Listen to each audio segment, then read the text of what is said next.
Welcome, everyone. I'm Emily. I'm one of the librarians here at Rockland Public Library, and we're thrilled to be hosting tonight's author talk.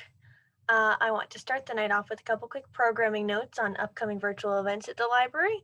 Next week, on July 1st, Marine Mammals of Maine will be giving a talk on whale species of the Gulf of Maine. And the following week, on July 8th, Erica Nadelhalf will be talking about the Jewish resistance during the Holocaust. And I'm happy to introduce tonight's speaker. Matt Cost is the award-winning author of the Mainely Mystery series. He has 2 novels set to be released in 2021, Wolfe Trap, the start of a new mystery series this month, and Love in a Time of Hate, a historical fiction novel in this August. Over the years, Cost has owned a video store, a mystery bookstore, and a gym. He has also taught history and coached just about every sport imaginable. Cost now spends his days at the computer writing. He lives in Brunswick, Maine with his wife, Harper, and 2 dogs. And I'll turn it right over to Matt. Go right ahead. Okay, thanks, Em. I guess I would like to see tonight go as more of a discussion. So I would certainly welcome questions from people as we go.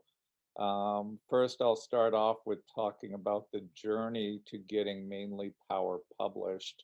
And it certainly was a journey. It's as you'll find, it probably makes the Odyssey look like just a run down to the corner store.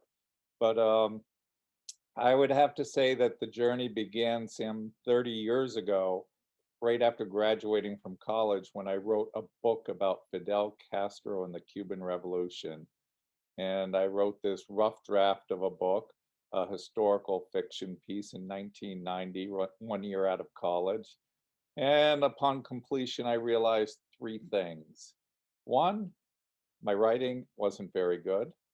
Two, I needed to do a lot further research of the topic.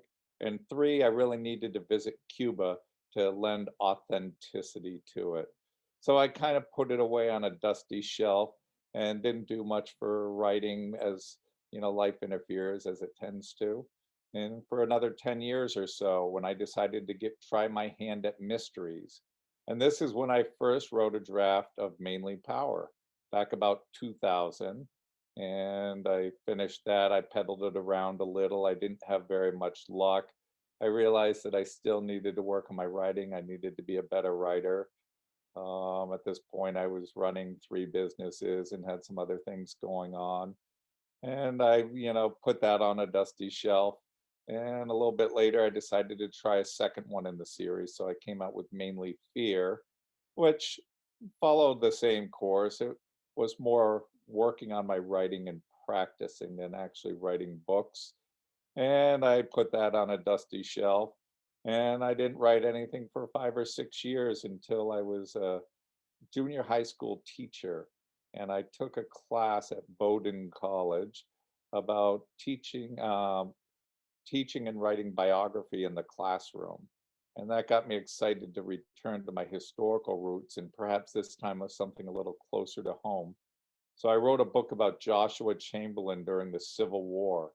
Joshua Chamberlain was a fairly large war hero during the Civil War who was from my hometown of Brunswick, Maine. So I thought that would be a good topic. The Bowdoin College Library had lots of material on him, and it was a little easier to do. And I wrote what I thought was a pretty good historical novel and was again unable to get it published, but this time decided to self publish through Amazon and Create Space and bring the book out in that fashion. And it was met with some very good reviews. And along those lines, I got the opportunity in 2016 to finally pay that trip to Cuba that I'd been hoping to do. My son and I went and we followed the Revolutionary War trail of Fidel Castro and the guerrillas during the Cuban Revolution of 1953 to 1959. And we followed their path and, kind of really added sincerity, authenticity, so that when I came back, I was able to finish writing that or editing it, rewriting it, if you will, remastering it. And I started looking for a large publisher and I did not get one. I decided to look for a smaller publisher and I got a lot of interest actually. And so I decided to go with one called Encircle Publications, and they brought this book Fidel Castro and the Cuban Revolution, I Am Cuba, out last March 6th, which coincided with the onset of the pandemic as we know it. So that was sort of a problem for getting out and marketing it, but that was okay. Along the lines, I asked my publisher if I did some pretty heavy edits and remastering of these two mysteries I'd written, Mainly Power and Mainly Fear, if they would consider doing them. And they said, sure. So I went through that process and kind of tore them apart. And I think I made them much better with the growth that I've made as a writer over time. And I brought them back to them. And they agreed to publish these two books. And so Mainly Power was finally published 20 years after writing it last September. And it came out in September, and Mainly Fear would follow. And along those lines, Jerry Boyle got his hands on it and he recommended this book to be the Read Maine or Read Me fiction book of the year. And that kind of has put me into the libraries and the path of discussion. And that's kind of why we're here tonight. And I'm hoping that this is going to turn into a bit of a discussion. I've got a few more things to say, and I'll read a little excerpt. And I'm really hoping that people have questions. I can obviously blab on and talk about my writing, but I'd rather answer what your questions might be. So into Mainly Power. The premises of this is a problem at a local nuclear power plant. And our protagonist, Goff Langdon, who is a PI and a mystery bookstore owner in Brunswick, Maine, which is actually the town I live in. And actually, at the time I wrote this book, I owned a mystery bookstore called the Coffee Dog Bookstore. So that's the only real place in the book, except there is mention of some of the larger places, such as Bowdoin College. But the smaller places, I changed the names and to protect the innocent, I suppose. And the only real character in the book is the coffee dog himself, who was my dog at the time. So these two are kind of living life the way it should be, doing low-level insurance fraud and catching cheating spouses as a PI and selling mystery books over the counter during the day until a widow comes in and hires Goff Langdon to prove that her husband did not commit suicide and that he indeed was murdered, and to uncover why that may be. With that being said, I will read a couple minutes from the book, and then I hope people are going to come up with a few questions that they might have.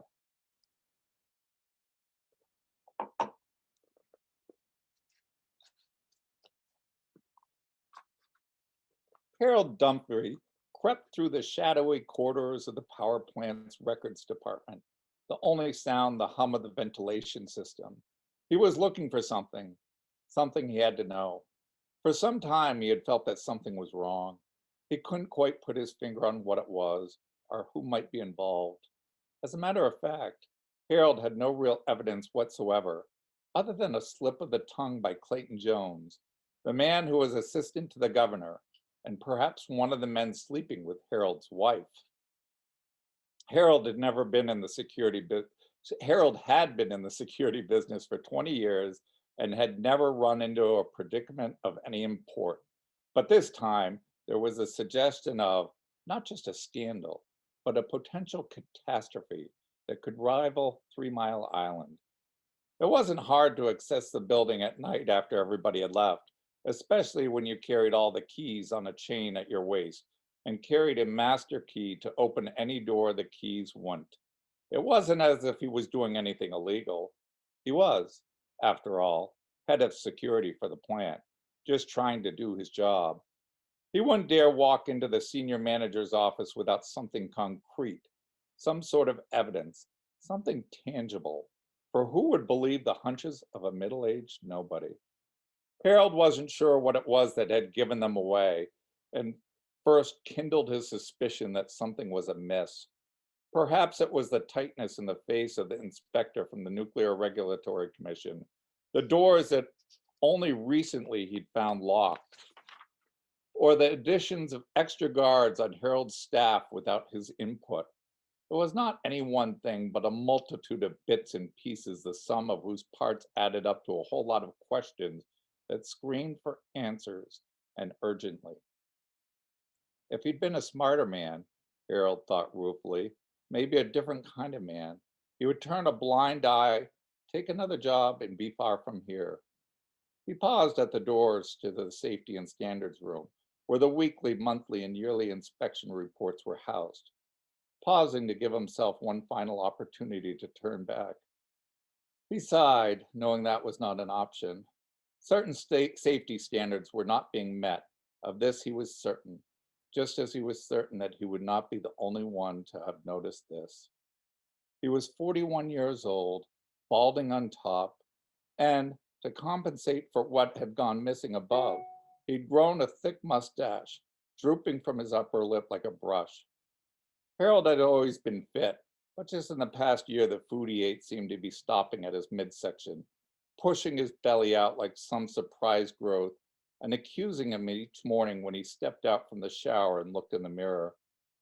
There were dark circles under his eyes, on his face a worried, haunted look. Not very long into his 10-year marriage, Harold had noticed the bored look in his wife's eyes when they made love. And soon after that, social obligations had begun to demand more and more of her attention. Perhaps if he took a stand here, now, showed that he was a man of principle, maybe then his wife would desire him again. He eased into the room and approached the rows of drab, gunmetal gray cabinets. There were dozens lining each wall, all locked, naturally. It took him some moments to find the right file drawer, and then the right key, but find it he did. There was no going back now. He worked with his small flashlight clutched between his teeth, sweat dotting his brow and staining his armpits. Harold had been 30 years old when he had taken the job as assistant head of security at Downey's Power. Then he was a rising star, known for his hard work and diligence, even if he wasn't exactly a genius. He'd moved to Maine from New York and almost immediately had begun dating Janice. 1 year later, they'd gotten married, and he was on top of the world. Of course, he reflected bitterly, when you're on top, there is only one way to go down. And not too many years later, he had indeed found himself on the downward slope. Day by day, his bureaucratic job seemed to mire him in longer and longer hours of tedium, while night by night he seemed to be losing his wife. They had not made love in 3 years, a sad situation that Harold was certain represented a falling on his part. But that was about to change, because he was not going to be a doormat anymore.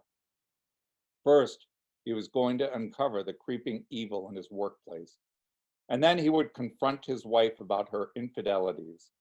His blood was racing in his veins, the adrenaline rush reminding him of being young and taking chances. For the first time in many years, Harold felt that he was taking a real step toward turning his life around. He had worn skin-tight latex gloves for the job, and they made it easier to flip through the pages and pages in the files.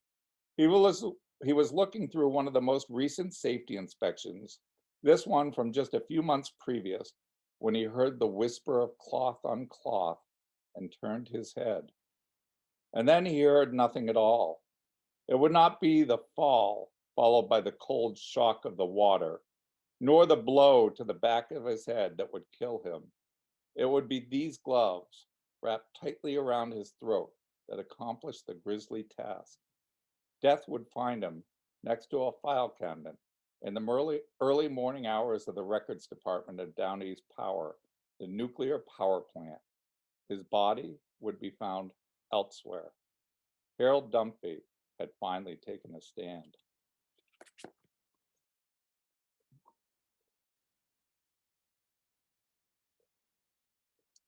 So that is the start of the story. And Harold Dunphy is the head of security at Downey's Power, the nuclear power plant here.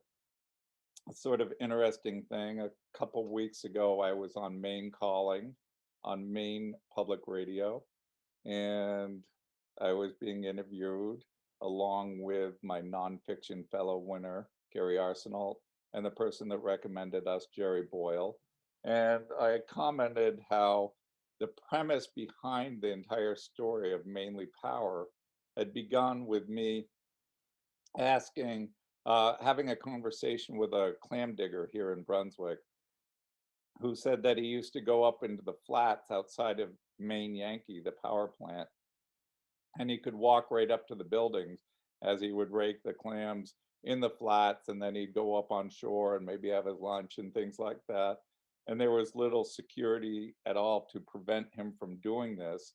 And so I was saying this on Maine Calling, and uh, funny enough, there was a call in to Maine Calling from the former assistant head of security at Maine Yankee, who claimed that, this was impossible and that that had never happened and that the security was very tight.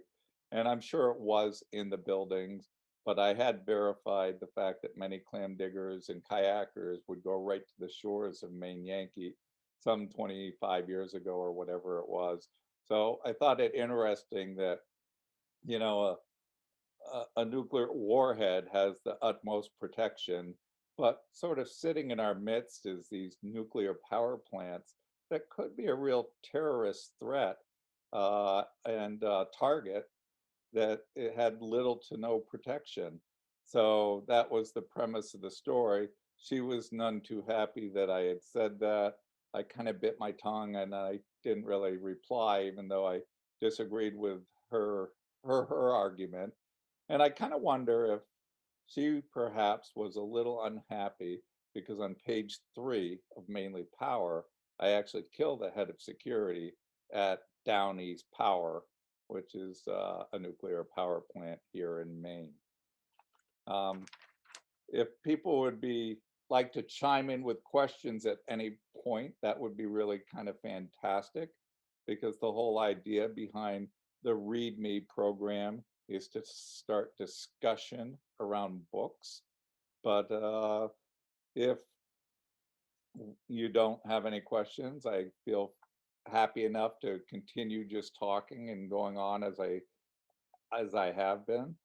Um, I can next move to perhaps because I don't want to talk too much about Mainly Power because probably mostly you have not read it, so I don't want to give away any of the plots. Um, but I have written three book. Well, I have 3 books published in that series, and I have a 4th book coming out.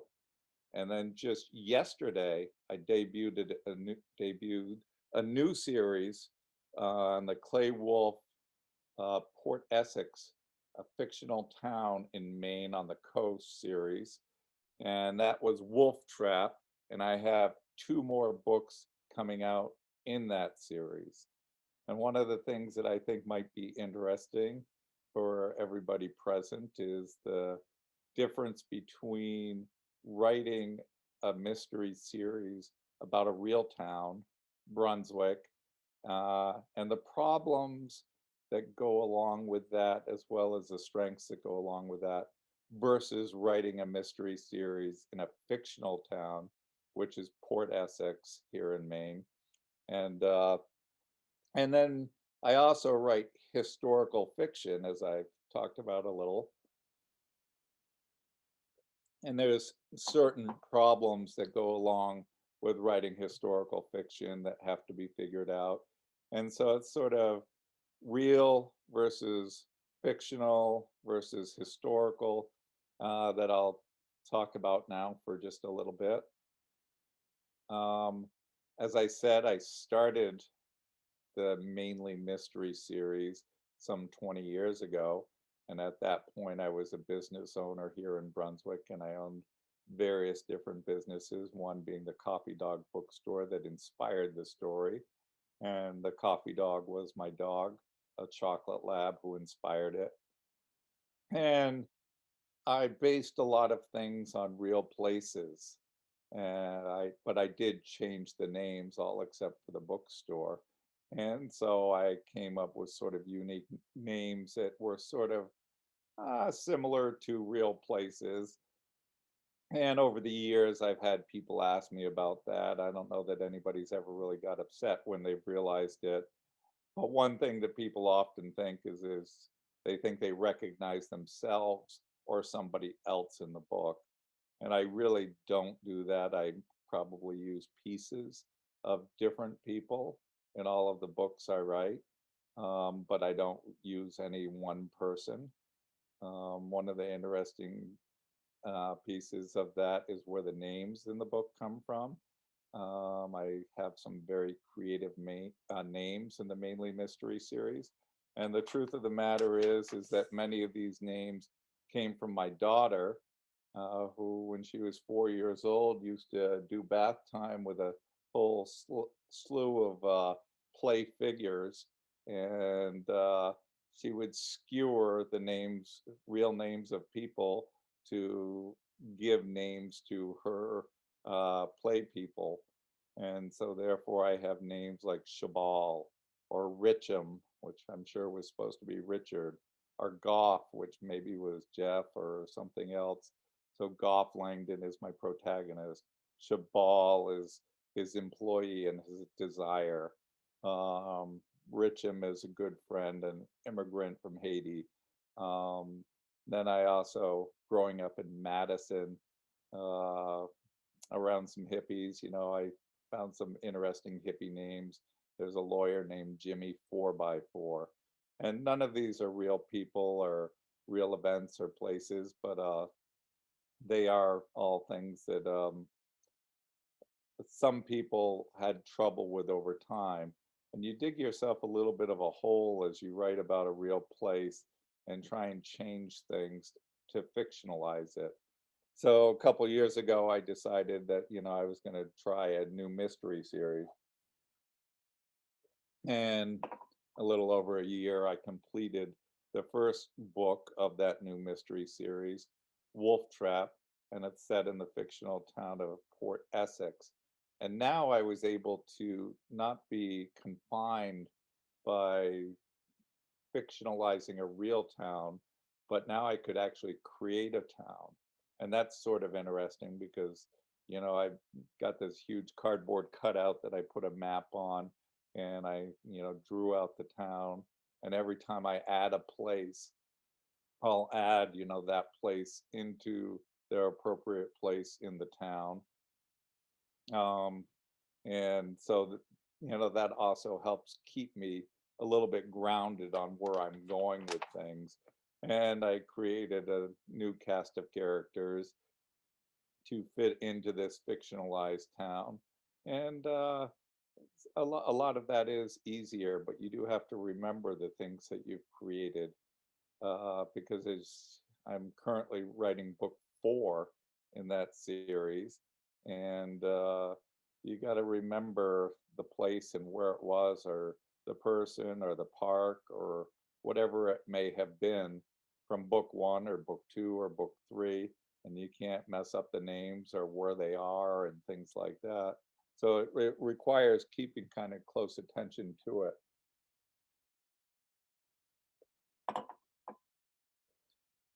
Um, and then the third thing that I write is historicals.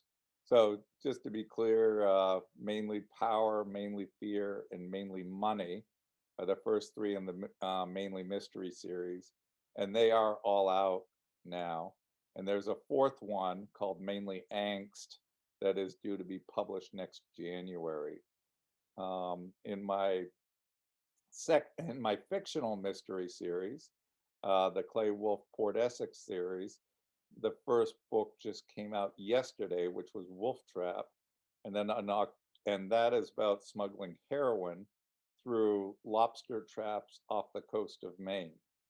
Um, the premise behind that one was the idea that was based on a real story that I read in the newspaper, which is sort of a depressing one, if anybody remembers it or whatnot. But there's a little blip in the paper that a mother had killed her infant baby by wiping the residue from heroin baggies on the infant's gums because the infant was teething and was crying, and that stopped the baby from crying. And over time, the heroin residue ended up killing this baby, and that becomes the premise for Wolfe Trap when the grandmother comes in to hire Clay Wolf to find who supplied the drugs because she knew that her daughter was guilty of the act, but where did she get the drugs?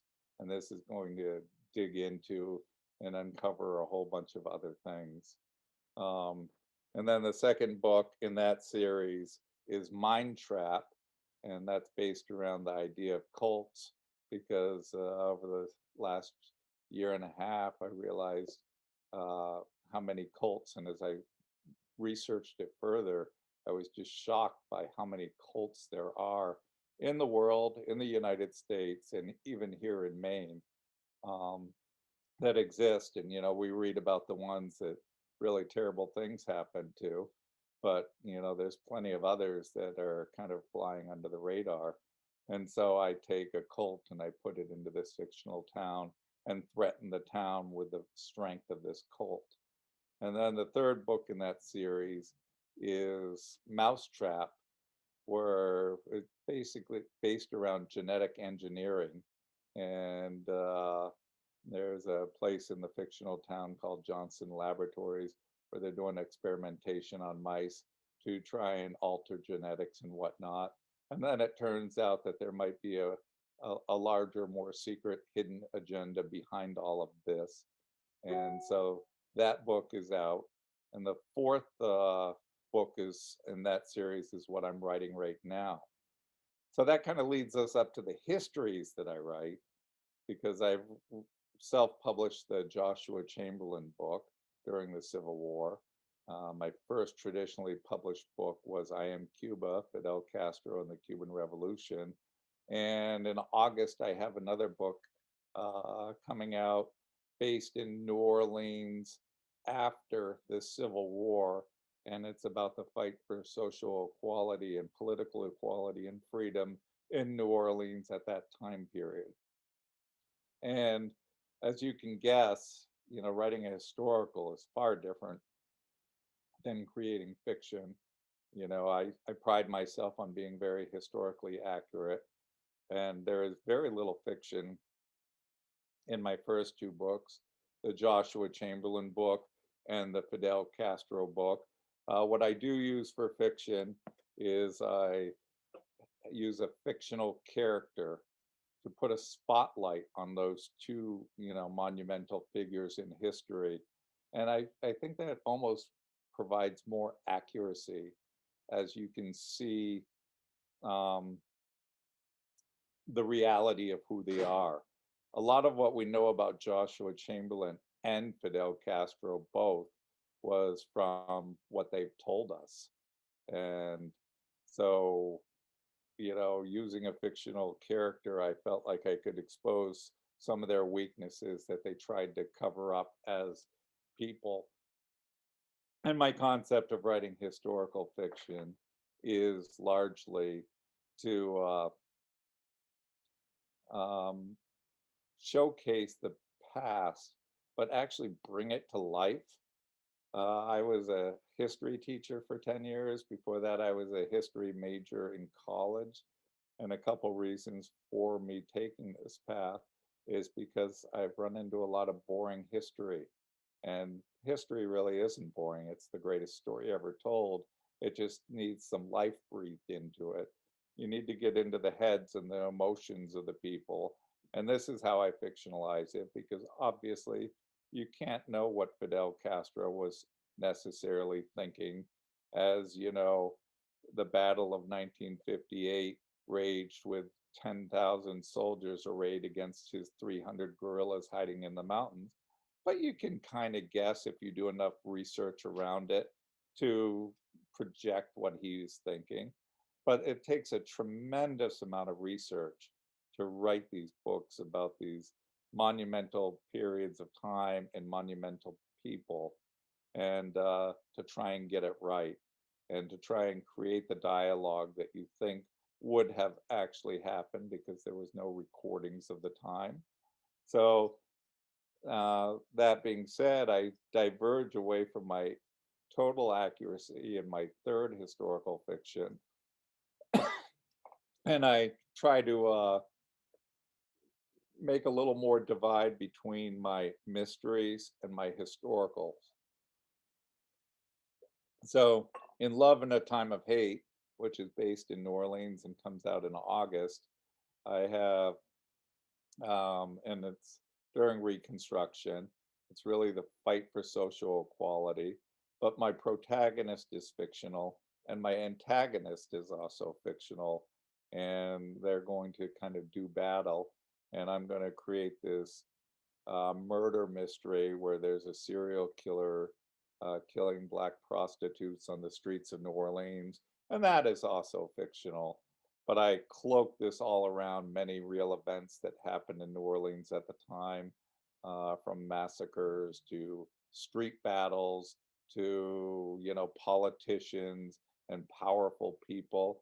And it was a little disappointing that in the 1870s in New Orleans, social equality and political equality were truly almost one. Um, but it it's ultimately going to falter and fail, and then we're going to have troubles for another 100+ years. It appears things that are still ongoing. So yeah, that's real town mystery versus fictional town mystery versus my histories that I write. I would love if anybody would weigh in with any questions, but I'll keep talking if we don't get anything. I hope you all understand that you just type it into the chat box at the bottom if you do have a question.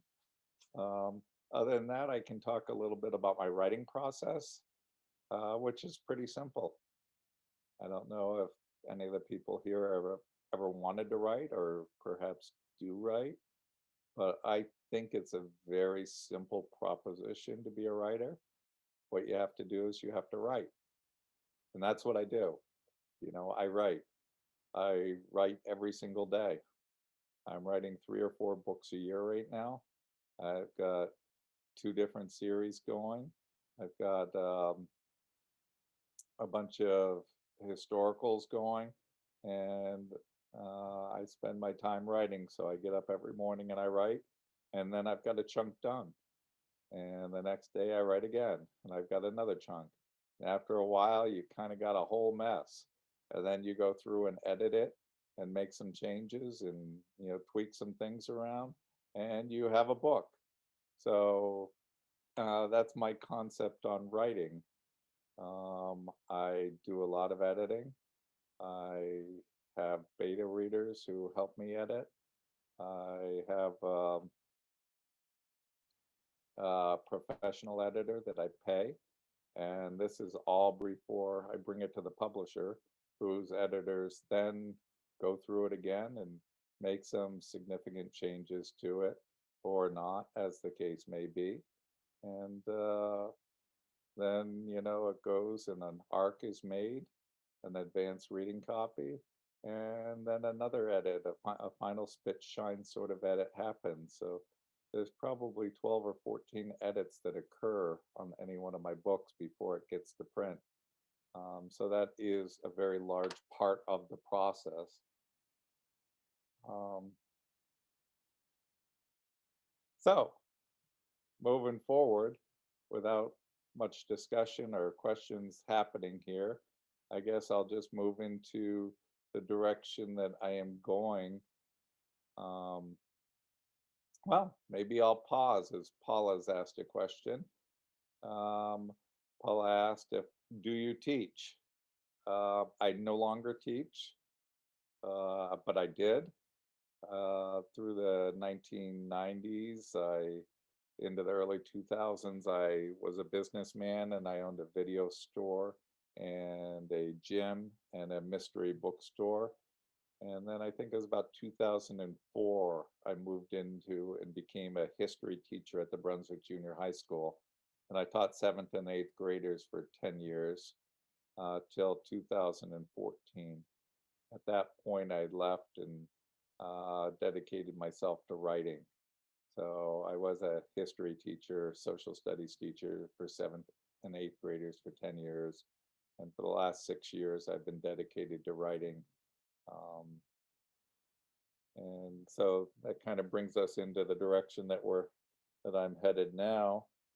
Um, I think I will probably continue writing my histories, which I enjoy greatly. I think after I finish this fourth book in the Clay Wolf Port Essex series, I'm going to write a historical fiction piece. I think I'm going to base it in 1920 in Brooklyn, which seems to be a fascinating time period. And I've kind of learned that it's sort of fun to uh, do a historical book on a place and time period that really interests you. Certainly a place because then you can go do research for it there. I've had great trips to Cuba and New Orleans on those two historicals. I, for the Joshua Chamberlain, I did many battlefield tours. As a matter of fact, kind of the defining moment of his war career and perhaps of the entire Civil War was at the Battle of Gettysburg. And I went there enough and doing my research that I believe that's why my son ended up going to Gettysburg College. Um, and so I'm thinking that 1920s Brooklyn was probably a pretty exciting place, and I'm sort of excited to explore that. So I think the, you know, next book I work on will be a new um, mystery slash historical based in Brooklyn in the 1920s. Um, at that point, I'd really love to entertain some questions, but if there's not much for questions, I might just tie things up. Does anybody have anything that they're interested in? I guess that'd be Chris or Paula.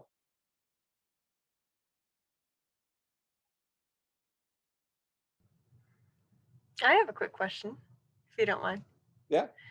Uh, so you've written in so many different genres: historical fiction, and mystery. Is there anything else you'd like to tackle? Any other genres? Not at this point, I don't think. I've sort of wondered about it. There's I get into, almost the paranormal sort of thing a little bit in my New Orleans book in Love in a Time of Hate, because one of the fascinating things happening in that time period was voodoo. And the voodoo queen, probably the best known voodoo queen or voodoo person of all time, Marie Laveau, lived at that time in New Orleans. And so I use a couple voodoo experiences to sort of forecast the future for my protagonist. And that kind of gets into, a little of the paranormal, time travel, but not really sort of thing. It's just an out of body experience that uh, occurs. But at this point, I enjoy histories and mysteries. So, but who's to say what will happen in 5 years? Variety is kind of the spice of life. Um, so back to Paula asking if I was very discouraged when you found that you had to self-publish. Um, you know, you got to have a pretty thick skin if you're going to be a writer. I'm not sure if that's the direction that you're thinking of going, Paula, but you know, I realized, originally with my Fidel Castro book that it wasn't very good and I didn't even try. Early on, I tried to publish the Mainly Power and Mainly Fear, and I didn't have very much success with that. Um, I have got agents along the way, and it's a very tough world to crack into the big five publishing houses. And that's the direction that they wanted to go because that was really what was worth their time. And when I didn't get in, they kind of weren't interested in continuing. So I kind of dropped them. I wasn't able to get a agent for the Joshua Chamberlain book. And I said, you know what, let's try this self-publishing route. And of course, I would have liked a larger publisher or a publisher. I hadn't quite realized to go to a smaller publisher yet. And I did the self publishing route and I enjoyed many aspects of it because I had complete control of it all. I got to create the cover. My wife actually created the cover, she's an artist, and setting the book up. And I actually make more money off the sales of every one of those books because it's not split up in so many small pieces. And that was sort of a neat experience. When I tried to get to a big publisher with the Cuba book, I Am Cuba, and failed, for the first time, I had the thought of let's try some small publishers. And I did. And I had some immediate interest in that from several different small publishers. So I would recommend that route. I actually was able to choose the one that I wanted that was interested in Circle Publications. And at first I thought, I might want to use that as a springboard to get to a big publishing house. But there's a lot to be said for small publishing houses. And it's been a really good experience working with them. And they're very hands-on and involve myself in a lot of decision making, and are really good people. And through them, I've met other authors that they publish. And even though I've not really met any of them face to face, but rather via Zoom because of past circumstances, it's been a really neat experience to do. So I was definitely discouraged, but what can you do, right? So I guess that's the long and short of that. Any more questions?